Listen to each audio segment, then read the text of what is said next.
Hey world. So, I keep getting knocked in the head by folks need to know how to identify themselves as a spiritual activist. So, I was guided towards 5 signs that you too might be a spiritual activist and might align with some of the videos that I'm putting out and what's still yet to come. So I want to just go through that real quick. And as just with any sort of list of signs, you could potentially be this thing or another thing. This is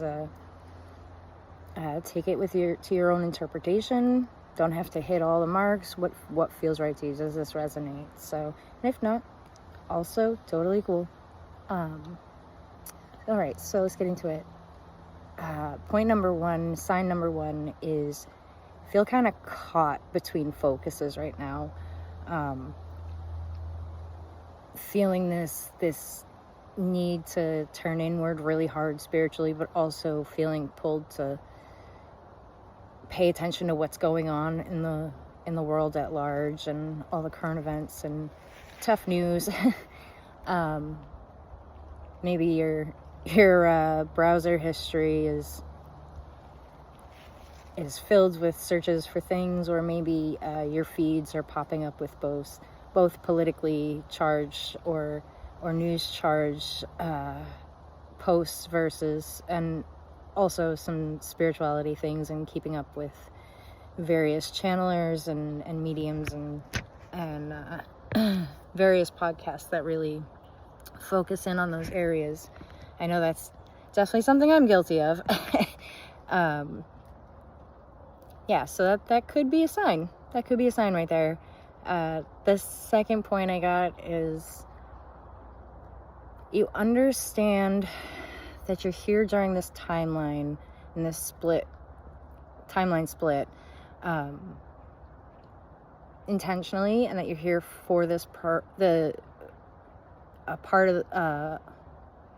piece of the purpose in this process, right?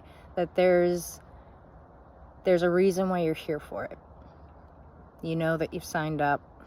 You know that whatever you've brought here is important and needed.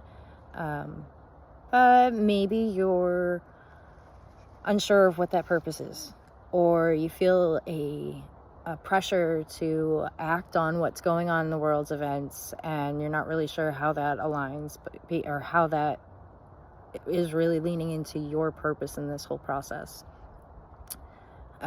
So that inner confusion in battle is definitely a signal. Another one that I got on here, sign number 3, is that you crave rebuild. You're craving the turnaround point where we start renovating our world and rebuilding it in the ways that we need it. And I mean craving it, not just want it, not just hoping, but like you're eager, chomping at the bit, cannot wait, see what's coming. All I want to do is get to that point where we're living as communities again, and where we're back to an honest and loving place. It tends to be pretty strong with a spiritual activist to have this sensation, and it's almost consuming.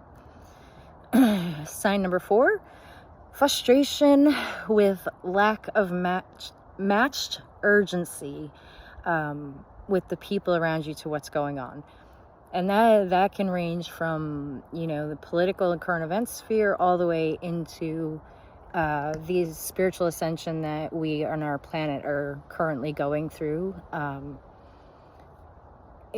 When you try to talk to people around you, maybe they start thinking you're too much, or they just don't seem as bothered as you feel like they should be, or like it's just not as important to them as it might should be at this point in your view. And it creates frustration at times. Other times it's okay, they feel the way they do, and that's their truth.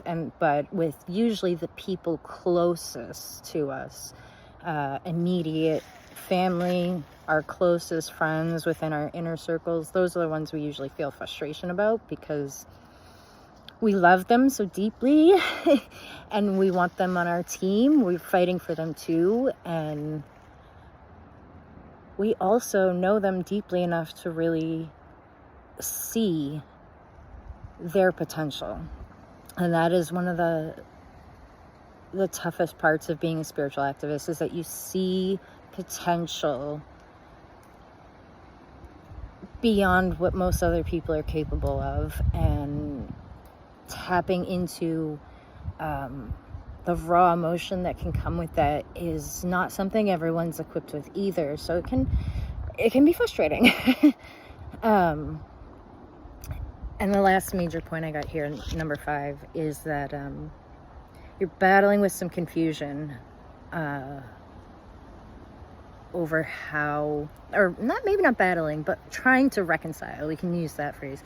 Trying to reconcile between understanding that we're going through this ascension process, that all these beautiful energetic things are happening. We're having light codes activated. We're getting downloads like wild. People are having amazing contact interactions. People's psychic abilities are coming online like in huge waves, and yet we are surrounded by a lot of darkness.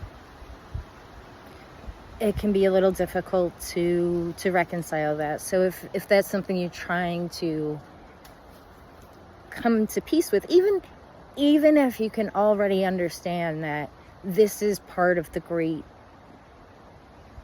I don't know if purging is the right word, but it's the great expansion, and expansion creates destruction, and most of us are fully aware of that, and we understand everyone has, signed up for their path before coming here, and there really isn't a whole lot of tragedy when someone dies, as they're just transitioning and taking their energy elsewhere and out of the body. But it still can be hard to reconcile internally, emotionally, on a personal level. If you have trauma that's coming up, that's affecting how you see these things, it can be difficult. So yeah, that last bit of trying to reconcile just the whirlwind of emotions, and finding that good that is coming in the midst of the storm of bad. Yeah, pretty big indicator. So I don't know if any of this rings true to you, if it feels like I'm talking right to what your experience has been. Let me know, I guess. And I'm gonna follow this up in a little bit with some ideas on what you can do to take action and be a spiritual activist, and we'll pull away from the vagueness of it and get into some real ideas and techniques and skills that we can start using right now. So I hope you enjoy these and stick with me, and maybe we can help this world just ring right into this golden age the way we want and need it to, right? To my fellow spiritual warriors out there, and star seeds, light workers, etc., much love to you all. Keep it up. We're gonna get through this, and it's gonna be fucking amazing. Bye for now.